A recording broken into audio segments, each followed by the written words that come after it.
एक अध्ययन के अनुसार मॉडर्ना की कोरोना रोधी वैक्सीन कोरोना संक्रमण को रोकने में 87%, गंभीर बीमारी के खिलाफ 95% और मृत्यु के खिलाफ 98% तक असरदार। एक शोध के निष्कर्षों के अनुसार मॉडर्ना वैक्सीन काफी प्रभावी है।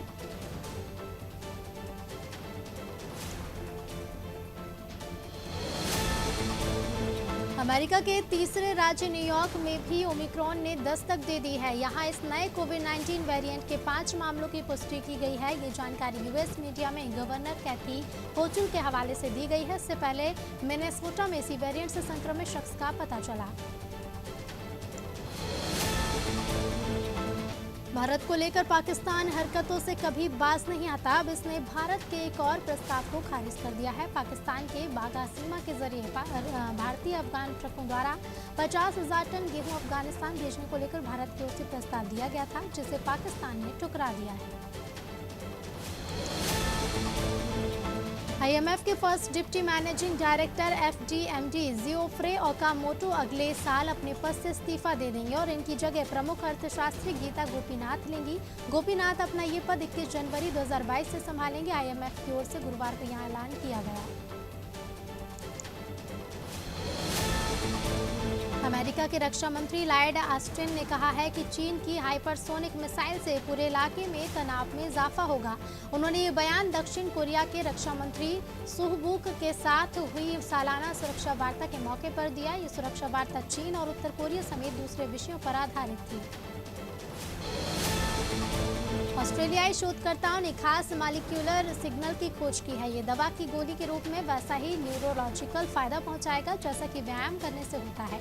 शिन्हुआ ने बताया है कि ऑस्ट्रेलियन नेशनल यूनिवर्सिटी के शोधकर्ताओं का ये अध्ययन बुधवार को प्रकाशित हुआ है।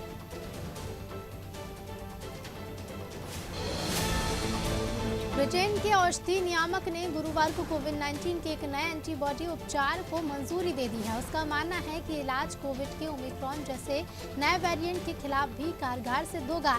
एमएचआरए ने कहा है कि शेबुडी या सोट्रोविमैब हल्के से मध्यम संक्रमण वाले पीड़ितों के लिए है, जिसमें गंभीर रोग विकसित करने का खतरा ज्यादा है। पाकिस्तान के जलवायु परिवर्तन राज्य मंत्री सरताज गुल ने तेजी के साथ बदल रहे मौसम पर चिंता जाहिर की।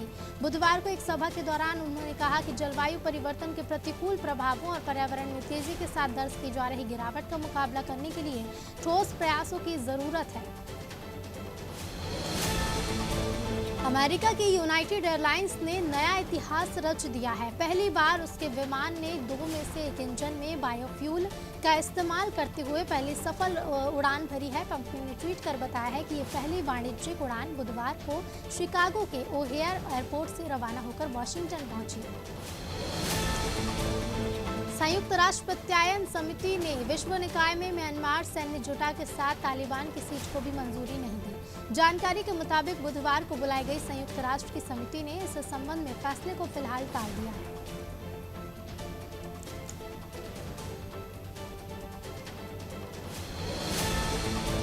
यूजर्स की निजी जानकारियां जमा करके निजता हनन करने पर फेसबुक के खिलाफ उपभोक्ता अधिकार संगठन भी केस कर सकते हैं। ये दावा बृहस्पतिवार को फेसबुक के खिलाफ एक मुकदमे की लक्समबर्ग स्थित यूरोपीय संघ की न्यायिक अदालत में जारी सुनवाई में यहाँ के सलाहकार ने किया। अमेरिका में ओमिक्रॉन वेरिएंट का पहला मामला सामने आने के बाद अब तक कुल 3 मामलों की पुष्टि हो चुकी है। इस तरह अब तक दुनिया के 29 देशों में ओमिक्रॉन की पुष्टि हो चुकी है। पहला मामला सामने आने पर अमेरिका के विशेषज्ञ डॉक्टर एंथनी ने व्हाइट हाउस में इसकी जानकारी देते हुए कहा कि ये तो पहले से तय था, बस समय की बात थी। मनोरंजन की दुनिया की प्रमुख कंपनी वॉल्ट डिज्नी ने अपने 98 साल के इतिहास में पहली बार महिला हाथों में अपनी बागडोर सौंपी है। 67 साल की सूजन अनॉल्ड कंपनी की नई बोर्ड अध्यक्ष होंगी। वो 14 साल से डिज्नी बोर्ड की सदस्य और 31 दिसंबर से मौजूदा अध्यक्ष बॉब इगर की जगह लेंगी।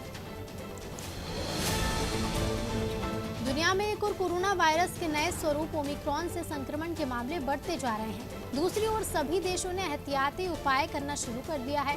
रिपोर्ट में बताया गया है कि न्यूयॉर्क में ओमिक्रॉन कोरोना वायरस वेरिएंट के 5 मामलों की पुष्टि हुई है।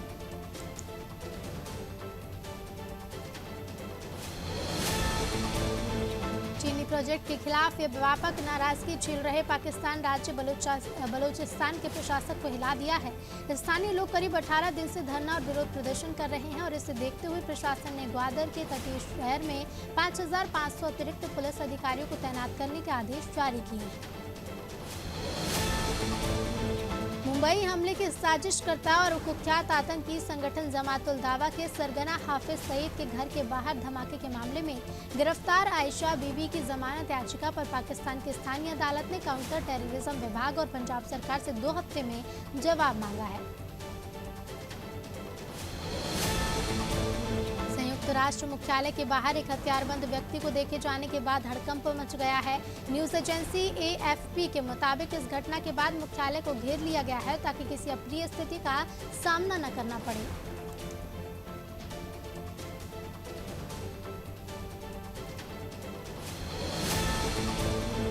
कुछ दिन पहले ये खबर आई कि 2020 में चीन में जन्म दर रिकॉर्ड स्तर तक गिर गई है। इसमें निकट भविष्य में बढ़ोतरी की कोई संभावना नहीं है। विशेषज्ञों का कहना है कि अब जनसंख्या के मोर्चे पर चीन को कई प्रकार की समस्याओं से उलझना पड़ रहा है, उससे उनकी मुश्किलें बढ़ रही हैं। जापान में भी इंटरनेट पर यूजर्स के डेटा संबंधी प्राइवेसी को सुरक्षित करने की दिशा में एक महत्वपूर्ण कदम उठाया गया है। इसके पहले EU और चीन इस दिशा में प्रभावी कदम उठा चुके हैं। जापान में प्रस्तावित कानून के तहत ऐसा प्रावधान किया जाएगा।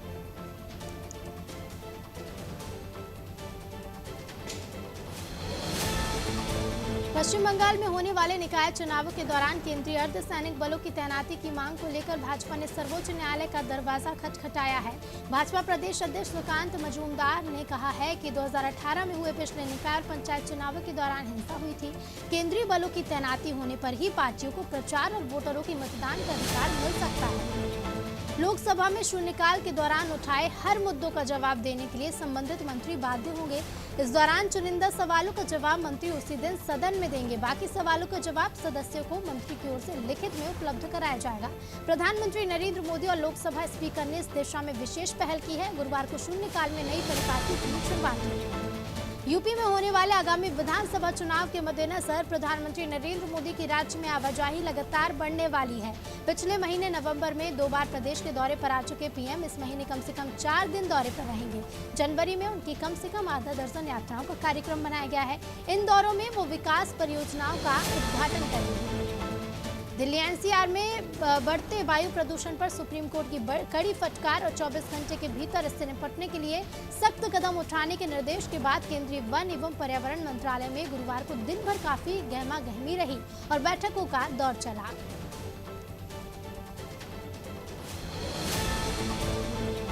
दक्षिणी अंडमान और बंगाल की खाड़ी में बन रहे चक्रवात जवाद में कई राज्यों की चिंता बढ़ा दी है। प्रधानमंत्री नरेंद्र मोदी ने भी गुरुवार को चक्रवात की तबाही से निपटने के लिए किए जा रहे इंतजामों की समीक्षा की। उन्होंने केंद्र और राज्य की एजेंसियों को बचाव कार्य से संबंधित कई दिशा निर्देश दिए।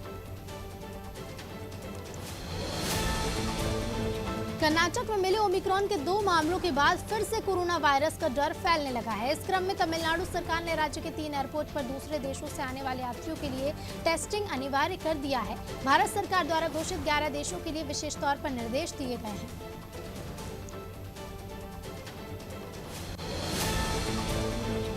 पश्चिम बंगाल के पुरुलिया स्टेशन पर तैनात RPF के अधिकारी ने एक महिला की जान बचाई। दरअसल चलती ट्रेन से कूदने के बाद महिला अपना संतुलन खो चुकी थी। ट्रेन से कूदने के बाद ये लगभग प्लेटफॉर्म और ट्रेन के बीच आ गई थी। इसके बाद रेलवे अधिकारी ने दौड़कर उसकी जान बचाई।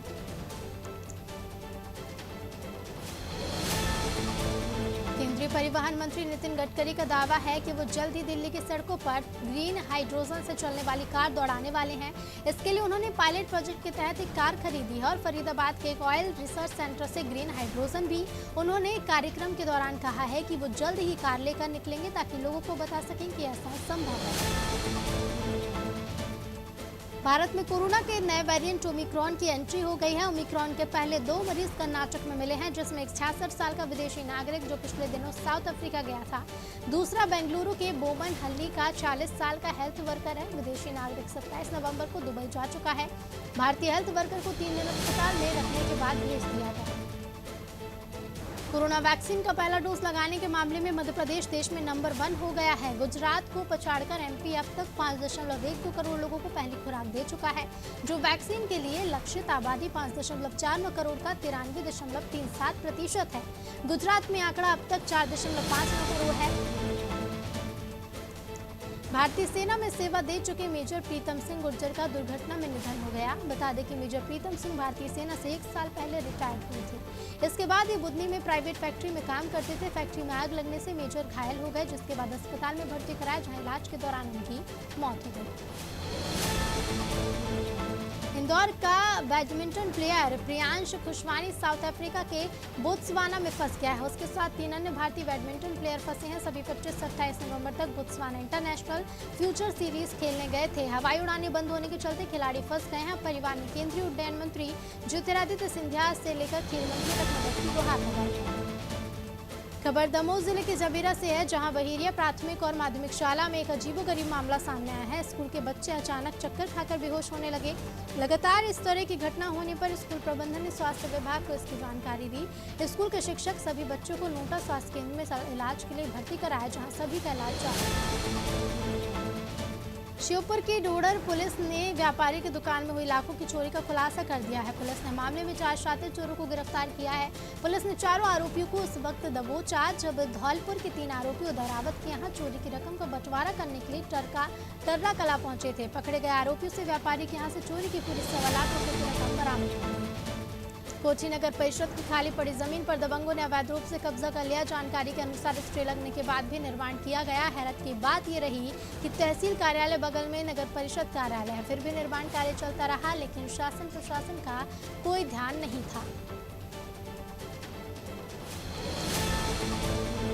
पश्चिम बंगाल की सीएम ममता बनर्जी की एक बार फिर से मुश्किलें बढ़ सकती हैं। जानकारी के मुताबिक बुधवार को एक प्रेस कॉन्फ्रेंस के दौरान ममता ने राष्ट्र गान का अपमान किया है। बता दें कि ममता राष्ट्र गान के दौरान खड़ी नहीं हुई। इसके बाद 2-3 पंक्तियों में ही राष्ट्र गान की समाप्ति कर दी। अब बीजेपी ममता पर हमलावर हो गई है। उत्तर प्रदेश की मथुरा में यमुना एक्सप्रेस वे पर शुक्रवार दर्दनाक हादसा हो गया, जिसमें मध्य प्रदेश के टीकमगढ़ जिले के बुढ़ेरा थाने के 3 पुलिसकर्मी समेत 5 की मौत हो गई। बोलेरो में सवार 4 अन्य की हालत गंभीर है। हादसा सुबह 5 बजे हुआ।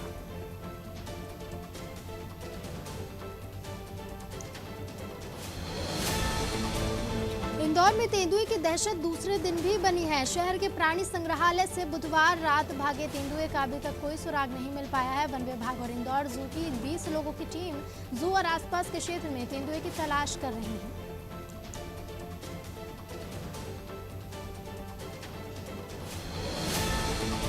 इंदौर में क्रेटा कार चुराने वाली गैंग के मेंबर्स देशभर में एक्टिव हैं। राजेंद्र नगर इलाके से आईटी कंपनी के मालिक भरत आहूजा की कार चुराकर भाग रहे चोर श्रवण से पूछताछ में इसका खुलासा हुआ। सरगना ने उसे 10,000 रुपए कार ले जाने के लिए दिए थे। गैंग का सरगना गणपत बिश्नोई है।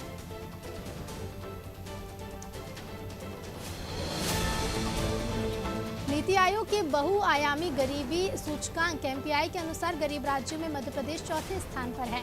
पहले नंबर पर बिहार यानी कि 52% पर, दूसरे और तीसरे नंबर पर झारखंड 42%, उत्तर प्रदेश 38% देश के सबसे गरीब राज्य के रूप में सामने आए हैं। मध्य प्रदेश की 37% आबादी गरीब है। सागर के इंजीनियरिंग स्टूडेंट ने 5 सीटर इलेक्ट्रिक कार बनाई है। इस कार को विंटेज लुक दिया गया है। कार 3 से 4 घंटे में फुल चार्ज होगी। इसके बाद 185 किलोमीटर चलेगी। कार बनाने में 2 लाख रुपए की लागत आई है। वैसे तो कई ऑटोमोबाइल कंपनियां इलेक्ट्रिक कार बाजार में उतार चुके हैं, लेकिन ये कार अन्य गाड़ियों की तुलना में सस्ती है। भोपाल में कोरोना संक्रमितों को अब होम आइसोलेशन की परमिशन नहीं दी जा रही है। अब वो हॉस्पिटल में भर्ती होंगे। नए वेरिएंट ओमिक्रॉन और भोपाल में सबसे ज्यादा पॉजिटिव मिलने के बाद संक्रमितों को काटजू के साथ एम्स अस्पताल में भर्ती किया जाने लगा है। फिलहाल 4 संक्रमित भर्ती हैं।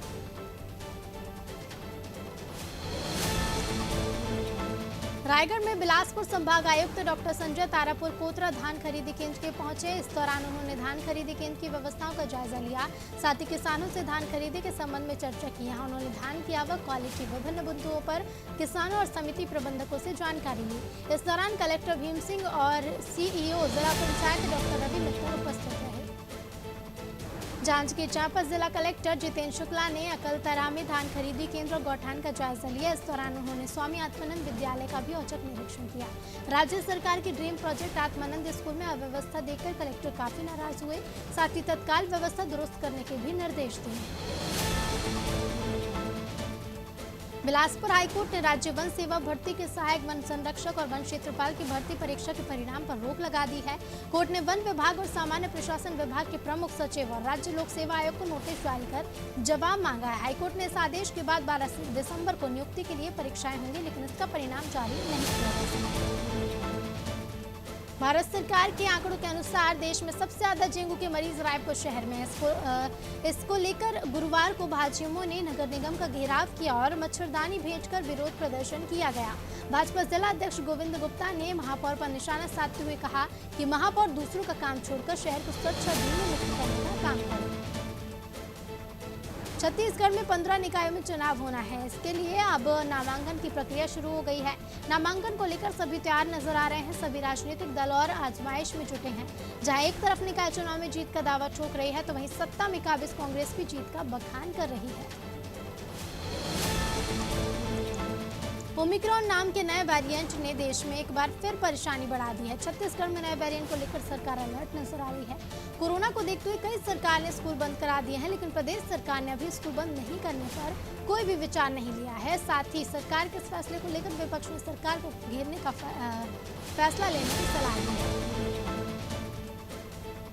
यूपी के शाहजहांपुर में इन दिनों एक सरकारी नल चर्चा का विषय बना हुआ है। सदर बाजार थाना क्षेत्र के लाल इमली रोड स्थित सरकारी हैंडपंप से पिछले कई महीनों से लगातार गर्म पानी निकल रहा है। गर्म पानी के निकलने से लोग न केवल हैरान हैं, बल्कि इसको चमत्कार भी मान रहे हैं। बताया जा रहा है कि इस नल से कई लोग करंट से चिपक चुके हैं। नए वेरिएंट ओमिक्रॉन के खतरे के मद्देनजर लखीमपुर खीरी स्थित दुधवा नेशनल पार्क में अलर्ट जारी किया गया। सभी सैलानियों और स्टाफ को मास्क लगाना अनिवार्य कर दिया गया है। मास्क न लगाने पर पार्क में तैनात गाइड पर कार्रवाई भी की जाएगी। सैलानियों को 500 रुपए तक का जुर्माना भरना होगा।